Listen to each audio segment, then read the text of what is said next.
dormís? Vos que estás del otro lado, pocas horas, muchas horas, ¿en qué cama? ¿Con pantallas, sin pantallas? Y si no haces nada de esto, ¿cómo afecta en tu vida personal? De eso vamos a hablar con la doctora Lorena Ruiz Rodríguez. Ella es jefa de los servicios de neurología y neurofisiología del grupo Gama. Lore, gracias por estar. Muchas gracias. Un placer tenerte. Voy a arrancar con la última pregunta que te iba a hacer, pero me parece clave. ¿Qué pasa si dormimos mal? ¿Cómo nos afecta en el cuerpo, en el organismo, en el humor el hecho de dormir mal?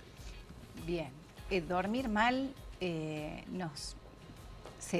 nos ve reflejado en el día a día, sobre todo la irritabilidad, a veces en cuestiones también de salud, como por ejemplo hipertensión, cefalea, obesidad, diabetes.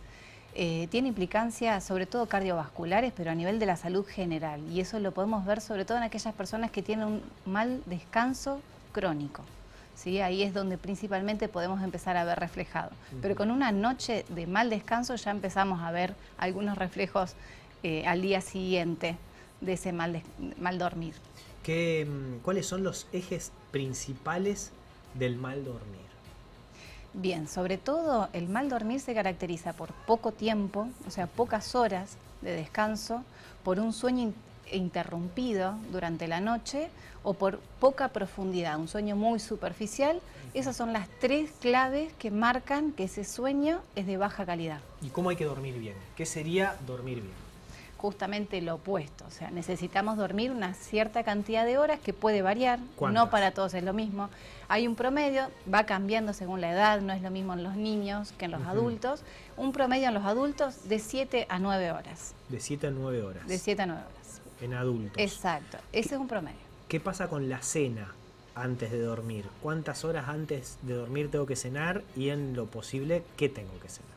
Bien, la cena hay que separarla de, si bien pareciera que nos da algo de modorra en el momento que comemos y eso favorecería el sueño, bueno, no es así, no es así. Nosotros tenemos que pasar por lo menos unas 2 o 3 horas de digestión en donde el cuerpo se mantiene activo para recién ahí ocuparnos del descanso y del reposo, en donde el cuerpo realmente puede bajar la frecuencia cardíaca, frecuencia respiratoria y entrar en ese sueño más profundo. O sea que después de comer, cuando uno dice, uy, no, estoy lleno, me voy a dormir, sigan ustedes, que la pasen bien, no. No, tenemos que dejar pasar por lo menos 3 horas. Mira. ¿Sí? La tendencia es intentar cenar más temprano Sí. y acostarnos con una diferencia de 3 horas por lo menos de la última cena y que no sea una comida copiosa. ¿Sí? Se tiende más a hacer un almuerzo más copioso y una cena mucho más liviana. Yo cuando me voy a dormir agarro el teléfono, pongo la alarma y dejo el teléfono acá, cerquita. ¿Está bien eso o está mal? Si no tenés ninguna dificultad en tu sueño, no habría problema. El problema es que en general es un obstáculo para el descanso. Es un obstáculo ya sea por el sonido o ya sea por el estímulo luminoso de la pantalla. Lo que uno aconseja es intentar separar el celular, la pantalla o la televisión de lo que es la habitación y el descanso. Eso es fundamental porque va a permitir que puedas alcanzar un sueño más profundo y de mejor calidad. ¿Cómo tiene que ser una habitación ideal para el buen descanso? Oscura, silenciosa y sobre todo con la ropa cómoda, una cama relativamente cómoda. Eso es fundamental para que ese tiempo que pasamos ahí podamos dormir con un sueño más profundo. La productora pregunta, ¿colchón de resorte o de alta densidad?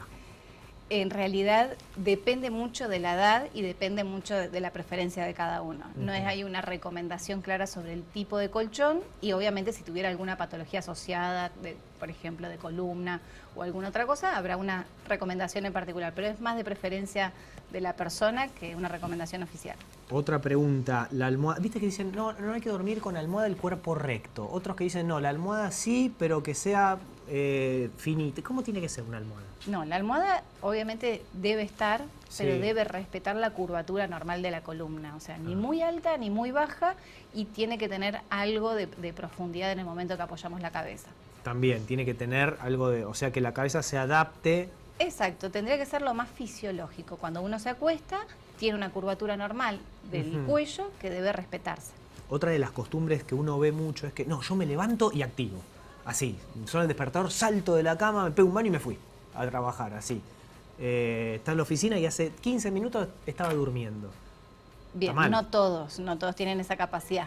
No, pero digo, hace bien Sí, despegarse. en realidad depende de la capacidad de cada uno de activarse una vez que se despierta. Hay gente que realmente tiene esa velocidad para activar y no habría ningún inconveniente. No hay una adaptación o un periodo necesario una vez que uno se despierta.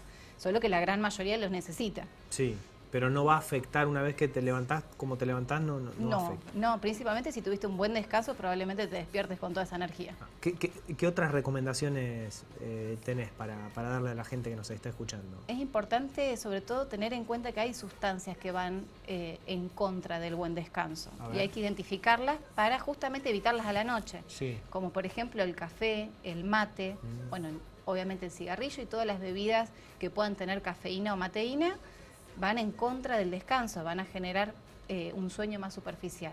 El alcohol, que muchas veces me preguntan, sobre todo esa copita de vino a la noche o algo que en general pareciera favorecer el descanso. Que le dicen, ¿no? El bajativo. Bueno, el alcohol no es un buen amigo del descanso de calidad, ¿sí? Puede parecer que induce inicialmente, pero el sueño es de menor calidad y muchas veces más interrumpido durante la noche que cuando no se toma alcohol. Cuando dormimos y soñamos, ¿es que estamos durmiendo más profundamente o no tiene nada que ver con eso?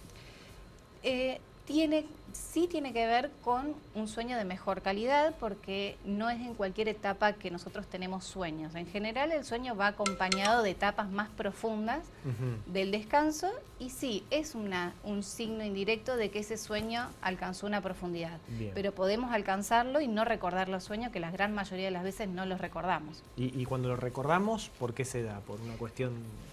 Tiene que ver con cuándo nos despertamos. A veces nos despertamos justo en la fase que tenemos el sueño y entonces lo recordamos. Y si nos despertamos, el despertador aparece en otro momento en el que justamente no estábamos soñando, probablemente no lo recordamos. ¿La siesta sirve o no sirve? Sirve, pero tiene un tiempo. Digamos, hay una duración específica que uno no debería excederla. Lo que se recomienda es de 40 minutos a 1 hora. Más bien que eso, no, porque confunde el organismo. El organismo, por el tiempo que va pasando y por las etapas del sueño, comienza a interpretar de que estamos pasando una noche y no una siesta.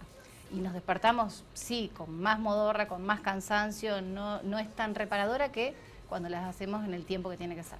Vos sabés que me pasa a mí eso, cuando hago una siesta larga me cuesta muchísimo activar y cuando es bien cortita, 20 minutos, media hora, es como que me sirvió mucho más. Exacto. Ese es el motivo. Es porque el organismo está pensando que era de noche. Es como si nos acostáramos a las 2 y nos despertamos a las 3 o 4 de la mañana, es esa misma sensación. Ahí tengo, por fin tengo la respuesta de por qué vos decís, che, dormí más, tengo que estar más activo, ¿no? Exacto, no. Todo lo contrario. No, el tiempo es 45 minutos, 40 minutos, 1 hora, no más que eso. ¿A dónde tienen que consultar la persona que está escuchándonos, viéndonos y dice, no duermo bien? Tengo al lado a alguien que ronca toda la noche. ¿Qué hago con este que tengo al lado que no para de roncar? ¿Qué se puede aconsejar a esas personas? Sí, es importante poder identificar cuando hay un problema y cuando ese problema que tiene que ver con el sueño repercute en nuestro día a día y poder consultar. Hoy existe una especialidad que es la medicina del sueño, hay recursos, hay estudios. Nosotros en el Hospital Privado de Rosario contamos con una unidad de sueño y podemos justamente investigar qué sucede durante la noche para saber si hay un problema propiamente del sueño o un problema externo al sueño e intentar resolverlo para justamente empezar a dormir bien. Lorena, muchas gracias. No, gracias a vos. Ahí pasaba la doctora Lorena Ruiz Rodríguez. Hablamos sobre el sueño. La bombardeamos a preguntas, pero es un tema muy interesante realmente y forma parte de nuestra vida, ¿no? Más o menos 1/3 o 1/4 parte del día nosotros, de la vida te diría, la dormimos y es bueno hacerlo bien. Nos vamos a una brevísima pausa y ya volvemos.